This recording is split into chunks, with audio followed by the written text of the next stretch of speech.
Hello po. Magandang gabi po mga kasundo.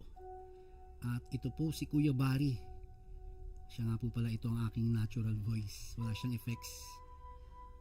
Um, Ito po yung ating kauna-unahang live stream. So, medyo ninenervous ako.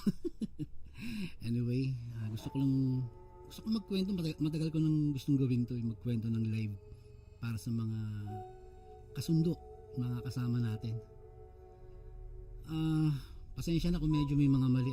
Siyempre unedited to, walang edit. So pag may mali, pagpasensyaan nyo na lang. Anyway, babasa tayo ng isang email. Ito ay galing kay Renato Villar ng Negros Occidental. Narito na po ang kanyang kwento. Magandang araw po sa inyo, Kuya Barry. Ako po ay si Renato Villar na nakatira dito sa San Enrique, Negros Occidental. Lumaki ako sa probinsya, sa lugar na kung saan kilala ang mga matatanda sa mga kwentong kababalaghan. Pero nung kabataan ko po, hindi ko talaga pinaniniwalaan ang mga ito. Akala ko lang noon, gawa-gawa lang ito ng mga matatanda para takutin ang mga bata. Hanggang sa isang gabi, napatunayan kong totoo pala ang mga sinasabi nila. Dahil ako mismo ay ang nakasaksi ng isang nilalang na matagal nang pinaniniwalaang umiikot-ikot sa aming baryo. Isang aswang. Taong 2000 po iyon, buwan ng Oktubre. Katatapos lang ng tag-ulan at malamig pa rin ang hangin tuwing gabi. Sa bahay namin, 3 lang po kaming nakatira. Ako, ang asawa kong si Mila, at ang aming panganay na 2 taong gulang. Sa tabi ng bahay namin, nakatira ang mag-asawang Lando at Mirasol. Bagong lipat lang silang galing Kabangkalan. Kuya Barry, si Mirasol po ay 6 na buwang buntis noon at madalas naming marinig ang iyak niya tuwing madaling araw dahil siguro sa pananakit ng tiyan o hirap siya sa kanyang paghinga. Wala naman kaming iniisip na kakaiba po noon. Hanggang isang gabi, siguro po mga bandang alas 11, habang nag-aayos ako ng mga lambat sa harapan ng aming bahay, napansin kong tila may aninong dumaan sa gilid ng bakuran. Akala ko nung una ay pusa o aso. Pero nang lingunin ko, nakita ko isang matandang babae. Payat po siya. Puting-puti ang kanyang buhok at nakasombrerong sira. Nakayuko siyang naglalakad at parang hirap. Lumapit siya sa amin at humingi siya ng tulong. Sabi niya, nawalan siya ng matutuluyan dahil binaha daw ang bahay niya sa kabilang baryo. Wala naman akong magawa noon kung hindi ang papasukin siya. Teka lang, nawala ang ating music. Ulitin ko ha. Lumapit siya sa amin at humingi ng tulong.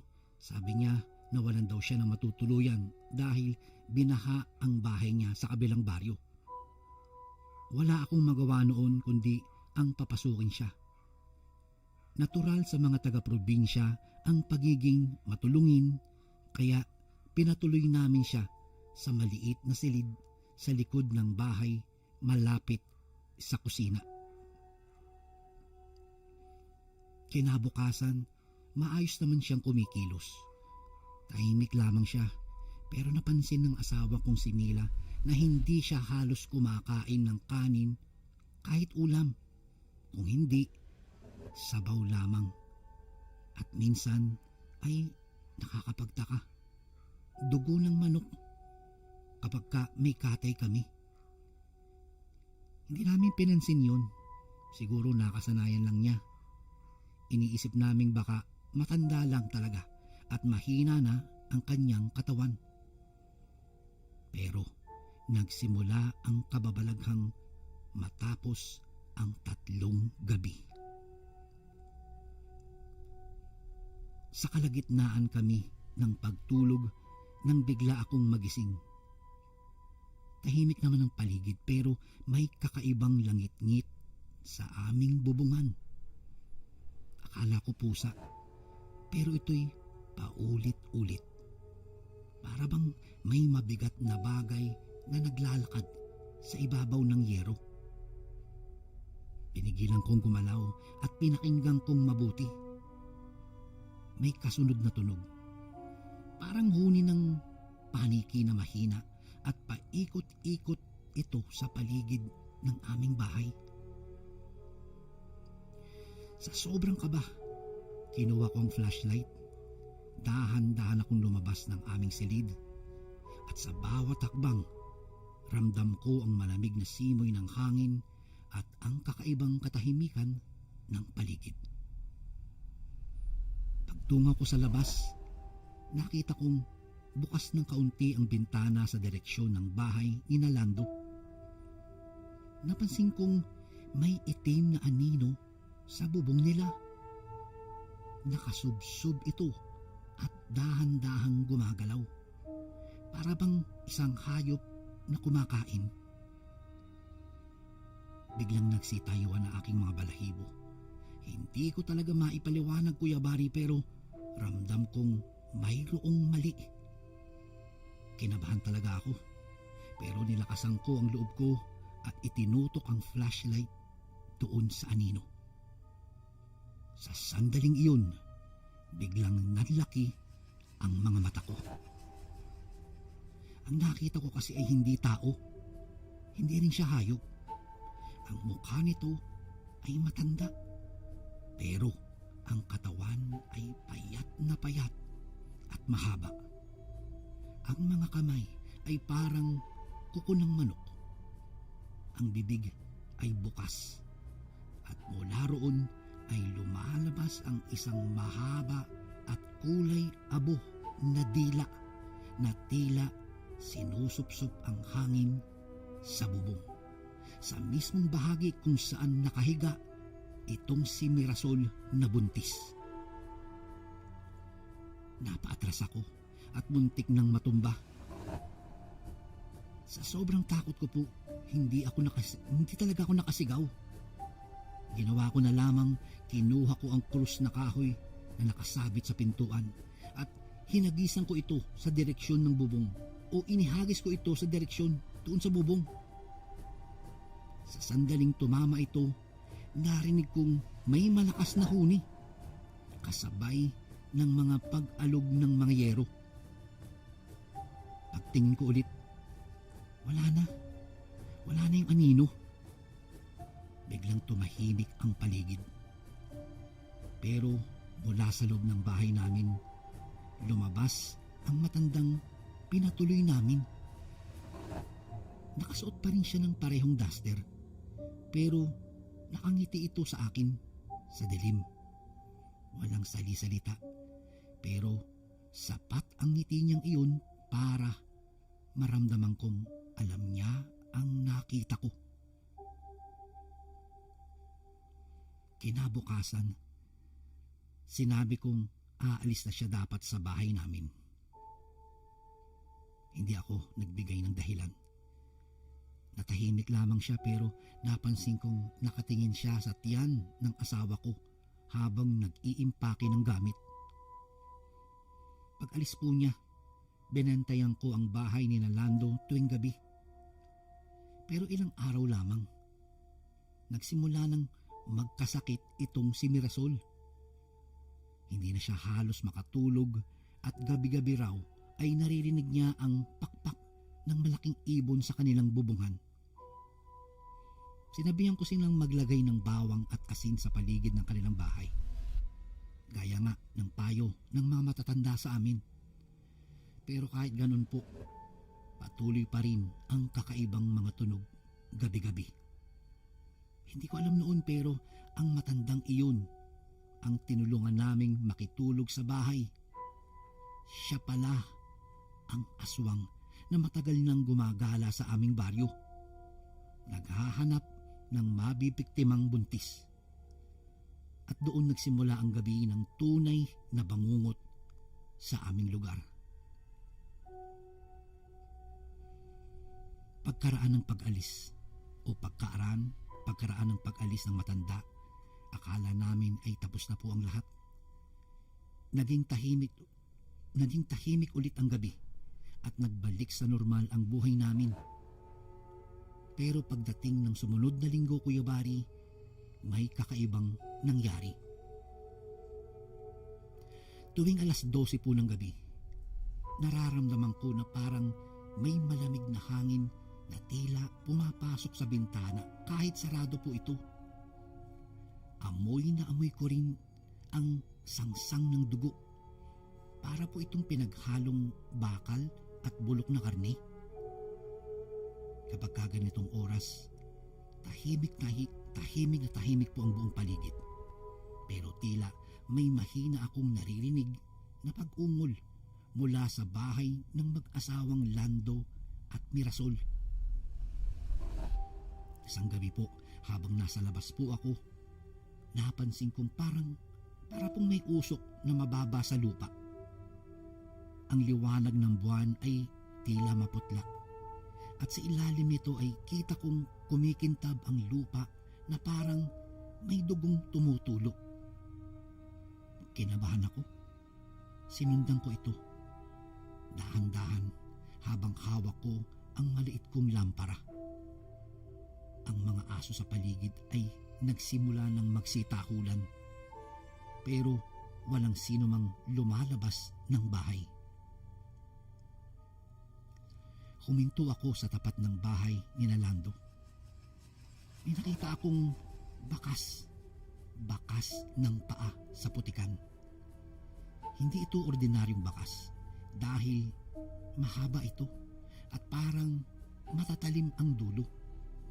Hindi ito yapak ng tao at lalong hindi yapak ng isang hayop. Pero parang pinaghalo yung dalawa. Maya-maya'y biglang bumukas ang bintana sa itaas. Saglit kong nasilayan ang anino ng isang babae. Payat, nakayuko at may mahabang buhok na parang tinatangay ng hangin. Tumingin ako sa loob at nakita kong, si Mirasol. Si Mirasol ay nakahiga, nangihina at ang tiyan niya ay parang unti-unting lumiliit. Dali-dali akong bumalik sa bahay at ginising ko si Mila. Pinilit kong wag maniwala sa nakita ko. Pero paulit-ulit itong bumabalik sa isipan ko. Hanggang sa dumating ang hapon ng sumunod na araw. Lumapit sa akin si Lando. Putlang-putla siya at talatang walang tulog. Sabi niya, may naaamoy daw siyang parang dugo sa loob ng bahay niya. Pero kahit anong linis nila ay hindi daw ito mawala-wala. Kinabukasan, bandang alas 9 ng gabi, nagpaalam akong magpuyat. Nagdala ako ng itak, bawang, pati ang asin. Kuya Bari, nilagay ko po ang bawang sa bintana at ikiniskis ko sa mga poste ng bahay. Nagtago ako sa madilim na bahagi ng bakuran, malapit sa punong mangga. Maya-maya ang hangin ay malamig at ang paligid ay biglang tumahimik. Maliban lamang sa mga paminsan-minsang huni ng tuko, pati mga kuliklik. Pagsapit po ng hating gabi, narinig kong muli ang mga yapak sa bubong. Marahan, pero ramdam kong mabigat. Tumigil ito sa mismong tapat ng silid ni Mirasol. Ulitin ko, tumigil ito sa mismong tapat ng silid ni Mirasol. Pagkatapos nun, narinig kong may mahinang huni ng paniki, yung parang ik-ik. Nang itinutok ko ang lampara, nakita kong may itim na anino sa bubong na dahan-dahang gumagalaw. Ang katawan nito ay parang nalalapnos sa liwanag, pero malinaw kong nakita ang napakahabang dila nito na pumapasok sa pagitan ng bubong. Sa sandaling iyon, nakaramdam na talaga ako ng sobrang kaba, pero sinubukan kong lumapit pa rin. Kinakabahan man, kinuha ko ang aking itak at dahan-dahang lumapit sa ilalim ng bubong. Nang itinaas ko ang aking lampara, tumambad sa akin ang isang matandang babae na pinatuloy namin noon. Ang mga mata niya ay mapupula at ang ngipin ay mahaba at matutulis. Ang balat niya ay parang balat ng manok, tuyo at kulubot. Nakayuko siya habang ang dila ay nakaabot sa bubungan ng bahay ni Mirasol. Nakulat ako nang bigla itong lumingon sa akin. Sa sandaling nagtama ang aming mga mata, parang nanginig ang aking buong katawan. Ang mga aso ay sabay-sabay na tumahol at ang hangin ay biglang lumamig. Sa sobrang kaba, hinagisan ko siya ng daladala kong asin. Napasigaw ito at sa isang iglap, parang usok siyang nawala sa ere. Mabilis akong umakyat sa bahay ni Nalando. Pagbukas ko ng pintuan, nakita ko tong si Mirasol at wala siyang malay. At ang tiyan niya ay kumikilos at parang may gumagalaw sa loob. Tumakbo ako palabas at tinawag ang mga kapitbahay. Dumating naman ang ilang lalaki na may daladalang sulo at krus.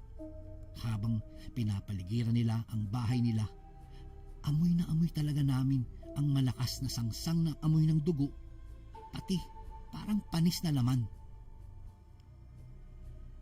Noong tuluyan ng nagkamalay si Mirasol, mahina na ang pulso niya.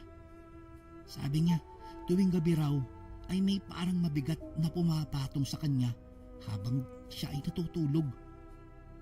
Hindi niya makita pero nararamdaman niya na parang may humihigop sa kanyang tiyan. Kinabukasan, nagpasya silang lumipat ng ibang lugar. Pero kahit wala na sila roon, gabi-gabi pa rin ay naririnig ko ang pagaspas ng pakpak sa itaas ng bubong. At minsan ay may aninong dumadaan sa bintana naming sarado.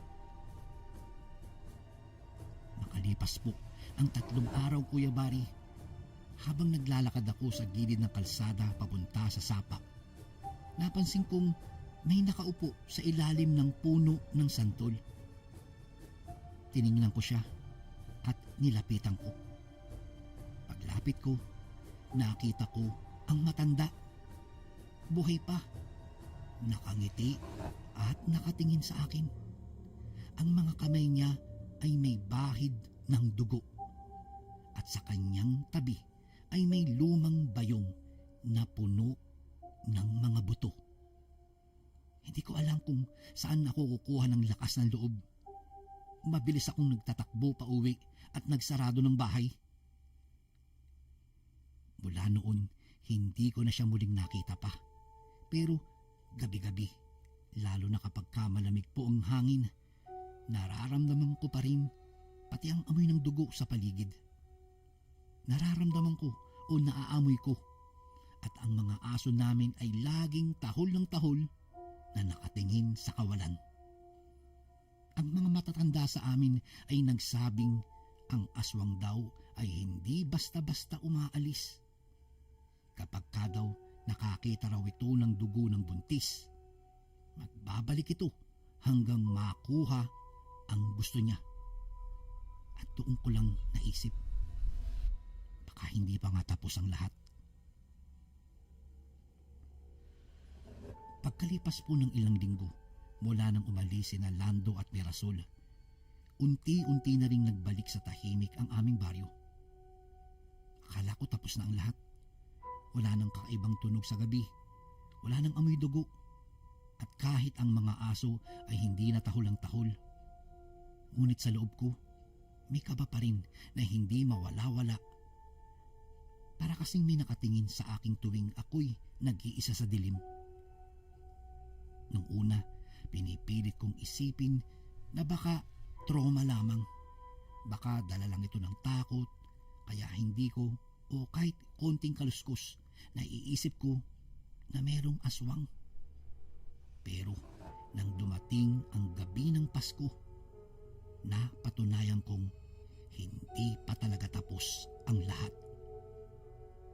Dahil noong gabing iyon, abala kami sa paghahanda ng Noche Buena. Maliit lang ang handa namin pero masaya kami.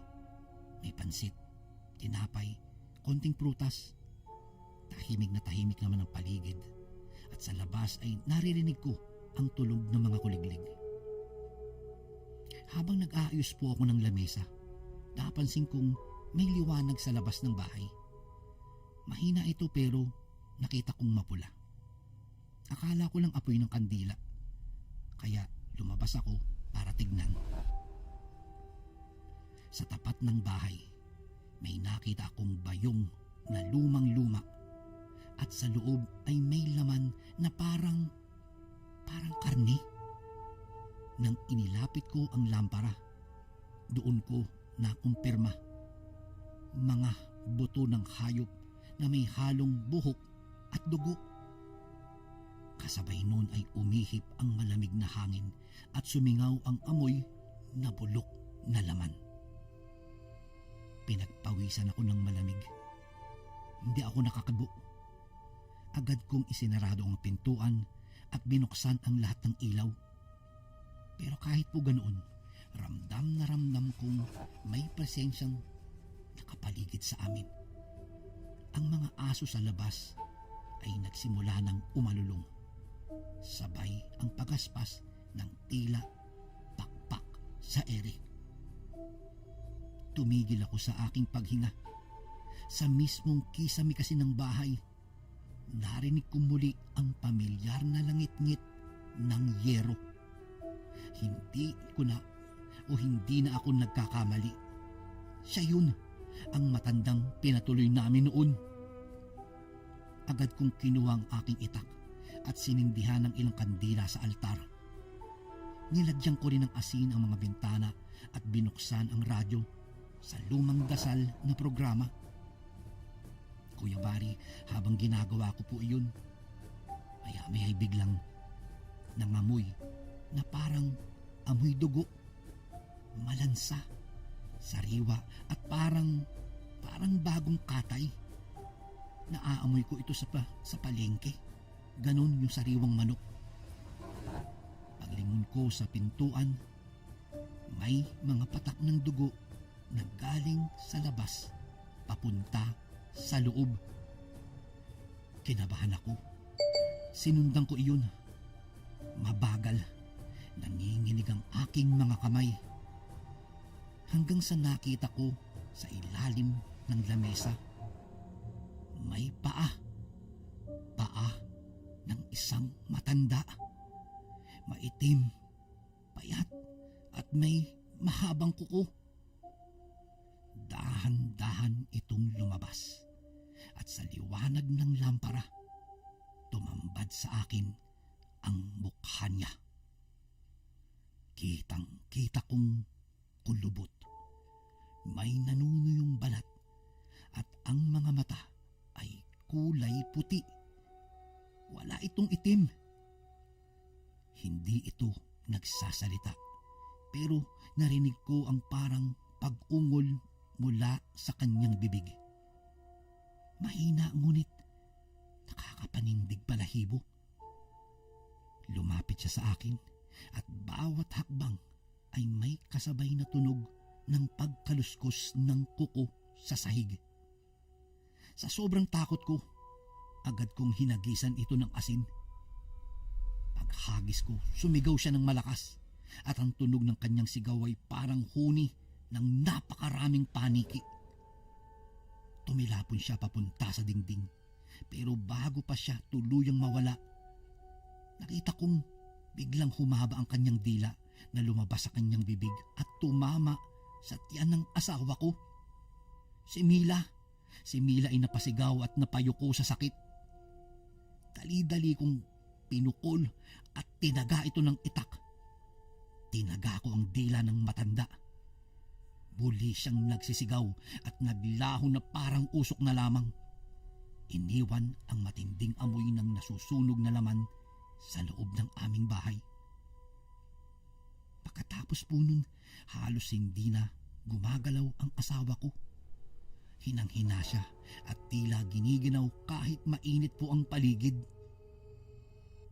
Dinala namin siya sa health center, pero sabi ng midwife, walang nakikitang sugat o dahilan ng pananakit. Pero ramdam ko, may iniwan ang matanda sa kanya. Lumipas ang mga araw.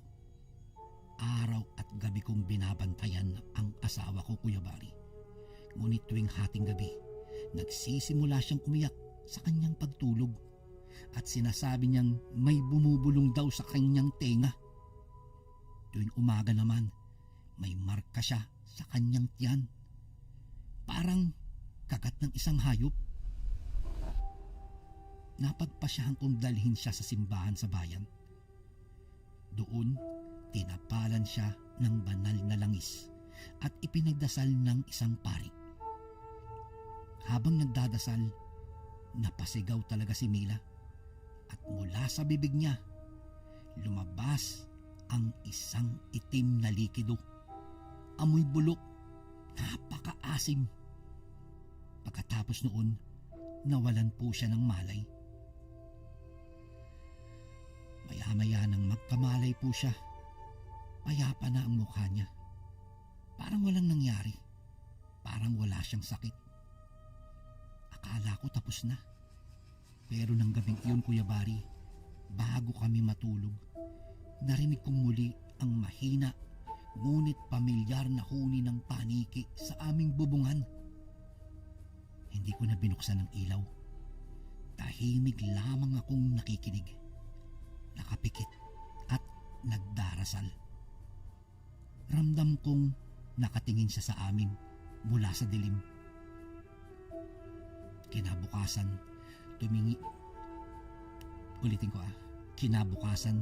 tumigil na ang mga kakaibang tunog. Lumipas ang mga araw, bumalik na ang normal. Normal na ang lahat. Pero mula noon, hindi na ako nagpatuloy pa sa pagtira o hindi na ako nagpatuloy ng stranger po sa aming bahay. Lumipat na kami sa bayan, malayo sa lugar na iyon. Tuwing maaalala ko ang matanda, Kuya Bari, parang naririnig ko pa rin ang sigaw niya noong tinamaan ko sa paghagis ko sa kanya ng asin. At sa tuwing makakaamoy po ako ng dugo o makakarinig ng pagaspas ng pakpak sa gabi, nanlalamig pa rin ang katawan ko. Hanggang ngayon, hindi ko alam kung saan siya galing o kung buhay pa ba siya. Pero isang bagay po ang aking natutunan: hindi lahat ng matanda ay dapat kaawaan. Dahil minsan sa mukha ng kawawa nakatago ang pinakamatinding kasamaan. Kuya Bari, hanggang dito na lang po ang aking kwento. Sana po ay mapili niyo pong basahin ito sa inyong channel. Lubos na Gumagalang, Renato Villar. Grabe. Hindi ako makapaniwala sa kwentong ito. Sa tingin niyo, totoo ba yung nangyari kay Renato? Pwede, no? Aswang ba talaga o may makatwirang paliwanag. Kasi biglang nawala, dumating nawala. Hindi naman natin kasi masasabi. Ang aswang, hindi mo alam kung nandyan lang sa tabi mo. Kahit na umaga, sabi nga ng iba, nakikisalamuha daw sila. Tsaka isa pa, no? Bakit kaya kadalasan sa mga kwento ng aswang, matandang babae palagi ang inuugnay? Ito ba isang klase lamang ng representasyon ng takot ng mga tao sa kanilang pagtanda o talagang may batayan sa kultura?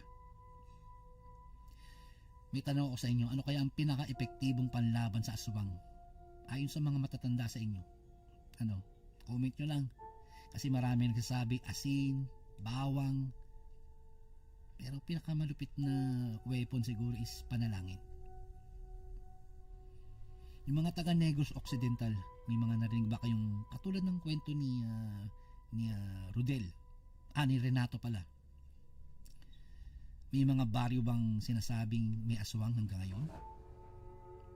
Pwede, di ba? Taga saan ka ba?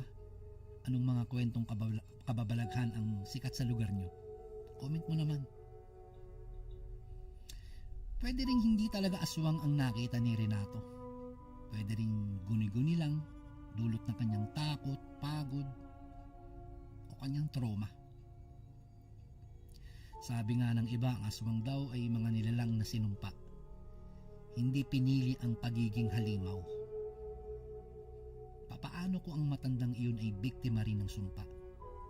Alam ko kasi ang aswang pinapasa, ipinapamana. Ano sa tingin nyo ang nangyari doon sa matanda? Buhay pa kaya siya o nasa paligid pa lang? Binabantayan siguro sila. Naghahanap siguro ng bagong biktima. Part ng kulturang Pinoy mga ganitong kwento. Pero sa modernong panahon ngayon, bakit kaya patuloy pa rin nating pinaniniwalaan ng mga aswang? Dahil ako naniniwala na totoong may aswang. Alam niyo kung bakit, mga kasundo? May nagkwento sa akin, isang kaibigan. Alam mo kung saan daw marami? Hindi sa probinsya. Nandito daw sa Maynila. Sa Taguig. Marami na rin nagkumpirma sa akin na tuwing gabi talagang buntis ang pinupuntirya. Alam niyo yung tik-tik, maririnig niyo yun malayo pa lang. Dahan-dahan yung lumalapit. Pero akala niyo malayo. Malapit na pala siya. Nakadungaw siya. Ang pagkakaintindi ko po, yung tik-tik po, ito yung alaga po ito ng aswang. Siya yung pinapauna ng aswang para alamin kung nasaan yung pwesto nung bibiktimahin. Saka palang aatake. So, mga kasundo, dito ko na po tatapusin ang ating unang-unang live stream. Sana nagustuhan niyo po ang aming presentasyon sa araw na ito. Marami pa po ito, don't worry. Medyo naging busy lang po talaga ako sa aking work. At noon ko pa talaga gusto gawin to. Anyway, maraming salamat po. Uli, ito po si Kuya Barry. At ako, ang sundo.